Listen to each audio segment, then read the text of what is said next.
Welcome back, everybody.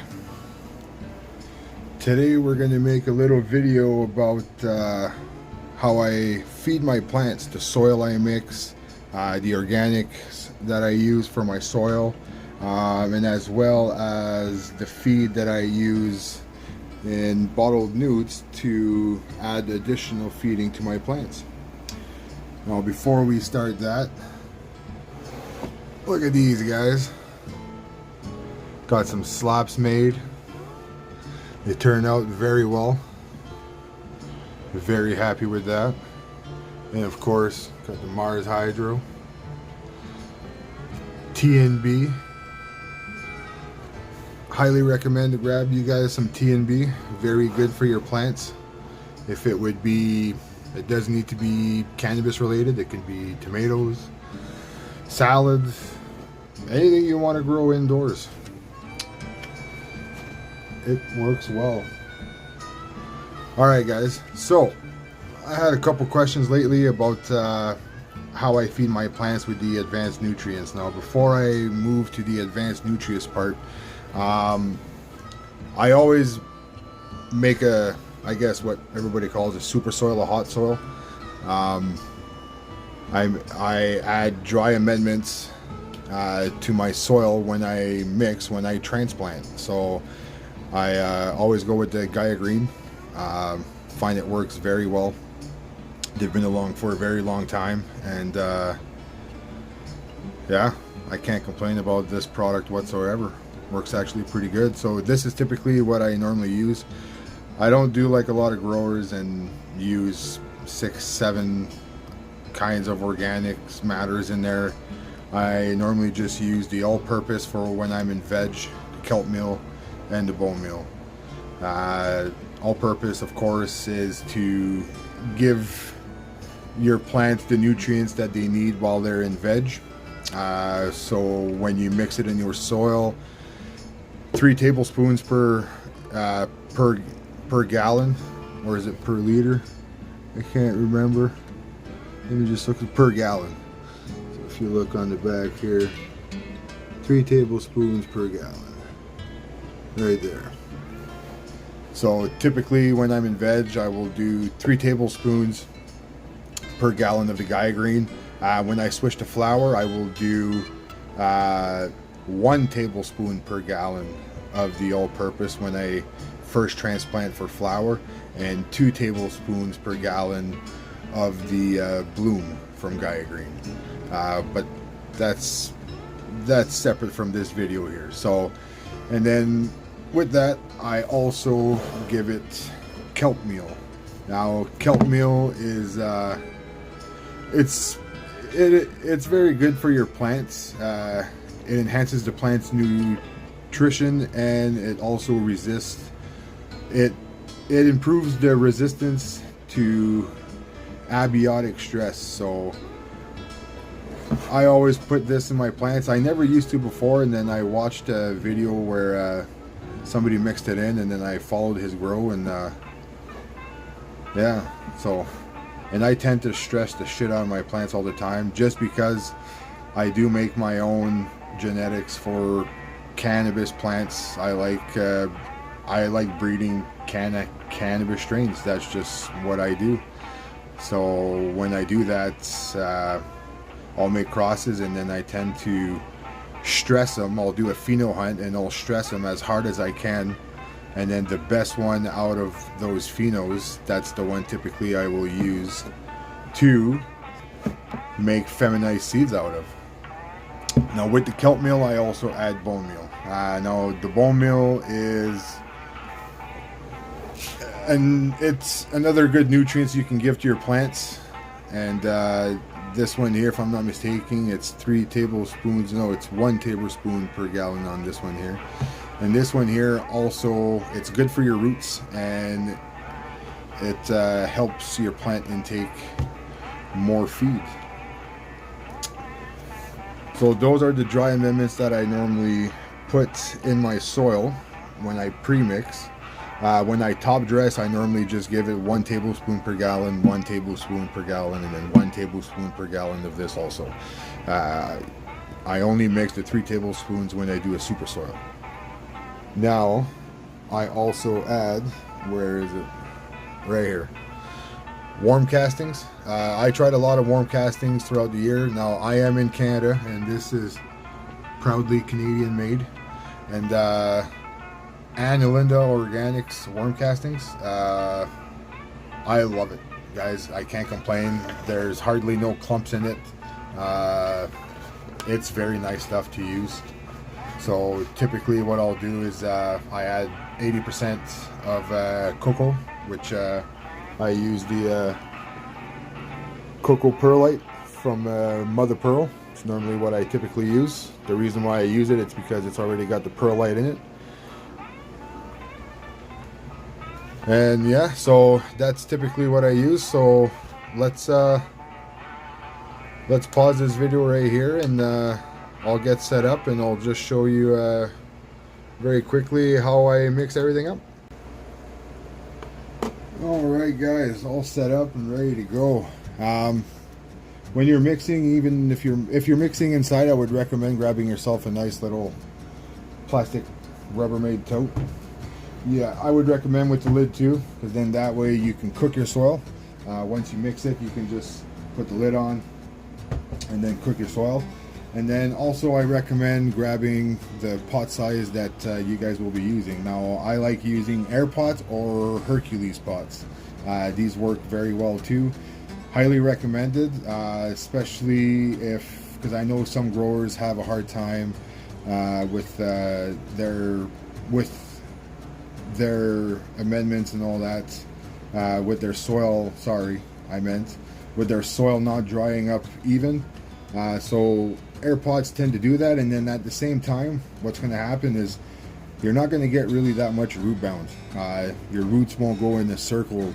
Typically what they'll do is they'll go up to the end of the pot. As soon as they hit the air, the tip of the root will die, and then that root will just branch off and it'll just keep going. That's why fabric pots tend to work the same way. That's why when you use fabric pots, you don't always see all those roots going up and around. And the more roots you have, the more your plant will feed, the bigger your plants will get. Typically how it goes.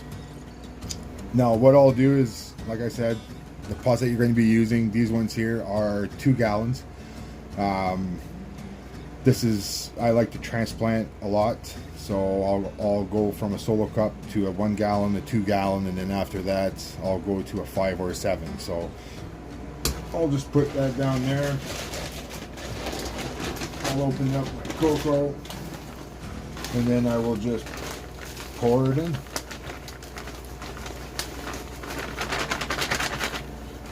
If it will pour.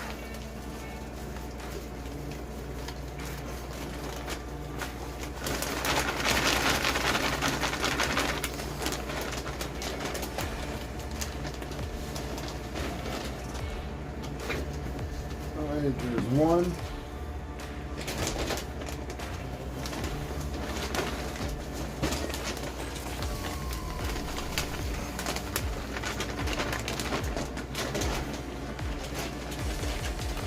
Two,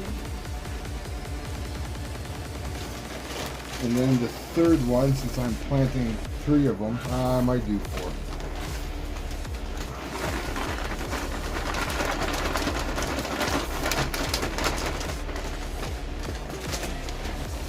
There, so there's 3. And then since I'm going to be using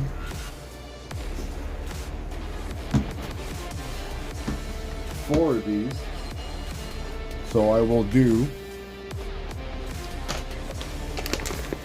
3 of the Mother Earth, and then typically, like I said, I do 20% warm casting, but this time here I'll do 25. Look at this, look how dry it is, guys. Like almost no clumps whatsoever. You know you got good worm castings when it's not clumpy. It's supposed to be nice and fluffy. So I tend to buy these ones here because especially the big bags, I don't know, big bags are just, these ones here are cheaper, and especially if you transplant lots, especially in small pots, these ones work just fine. So I typically do 20%, but I'm just, this time here I might do 25. And then typically this here will fill up at 2 gallons.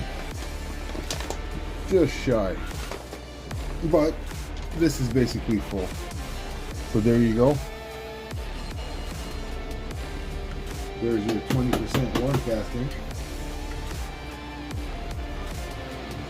Nice and fluffy. That's what you're looking for in warm castings. Now, on to the all-purpose 444. Now it's 3 tablespoons per gallon. So I did, how much did I do? 2 times 4 is 8. So 8, 16, 24 scoops. So I'm going to time lapse this, guys, because I don't use a cup. I like to use a tablespoon that I'm supposed to be using. I don't know, it's just me. You can use a cup if you want, or a half a cup. You can measure it that way, but I'm just going to speed you guys up here. I used to have a job, but I got laid off. I used to have a wife, but she said she had enough. I used to have a car, but it got repossessed. It seemed the Lord had found someone he likes to test. I've lost all a man could lose, that's why I sing the blues.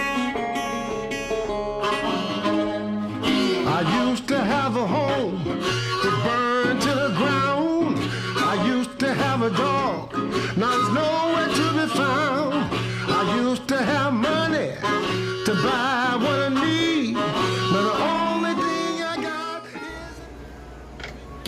Now there you have it, guys. That is typically what I use to amend my soil every time. Every time I amend my soil, that is exactly the recipe that I use, except for when I am in flower. When I am in flower, I add the glue from Gaia Green, plus all this stuff too as well. So I'm not going to mix this. I'm pretty sure you guys seen some dirt mix before. So what I'm going to do is after the video is done, I'll mix this up, put the cap on, and let it sit for a week. But I was disowned, a sister and a brother.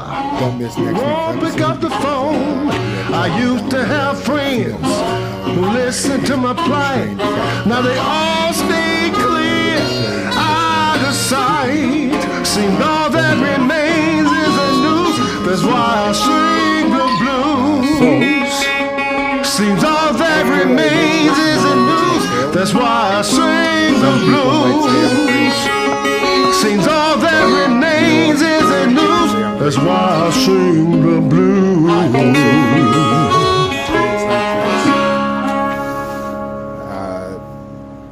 Bottled nutrients. What I'll do is I'll give it water. I always measure the amount of water that I use. I always have a air stone in there too to dechlorinate my water. So I will water my plants. 2 days later, I will mix feed and feed my plants. 2 days after that, I will give it water, and then so on and so on. I keep doing that until it's time to flush. The reason being why I do that is because, one, this is slow release feed. So by me giving it bottled nutrients, my plant is always feeding. Always, always, always. So when I give it straight water, it's feeding off the dry amendments. When I give it bottled newts, it's drinking off of the bottled newts, plus a little bit of this too. Now you do have to watch because you can burn your plants. I would recommend just, I kind of mastered what I do with this here, and it takes a while because depending on the strains. Now these ones here are all my strains, so I typically know what to give them and how much to give them, but I would recommend to start low on your bottled newts and then just climb up a little bit at a time and see what your plants can take. And then the final results, guys, are always good. So this is the lineup that I use for the advanced nutrients. And I normally go, it's the Grandmasters. The only ones that I don't use are the Tarantula and the Nirvana and the Piranha. And the only reason being is, one, the Piranha and the Tarantula, Health Canada banned this last year, and now it finally came back. And I typically don't use it because it's only for week 1 and week 2 of flower, and then after that you don't use it no more. And it's like $100 for like a 500 milliliter bottle. It's ridiculously expensive. And Nirvana, you can't get in Canada no more because it's got batshit guano, so therefore they banned it. So, but this is the lineup that I use for the flower. And then for, you guys can pause this too if you want. You can always get it online too. So this is the vegetative.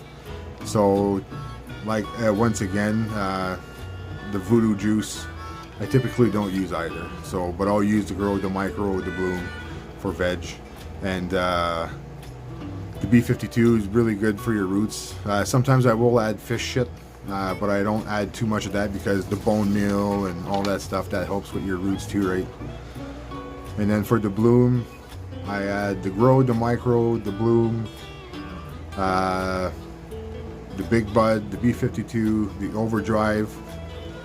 I add the Bud Candy, Sensizyme, the Bud Igniter I don't use. Sorry, that's another one. The Rhino Skin, and then the Bud X Factor. And I also add molasses in there at the same time.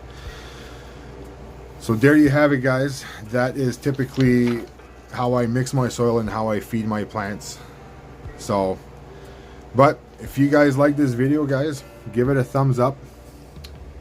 Smash that like button. Leave a comment if you'd like. I know I don't respond that well.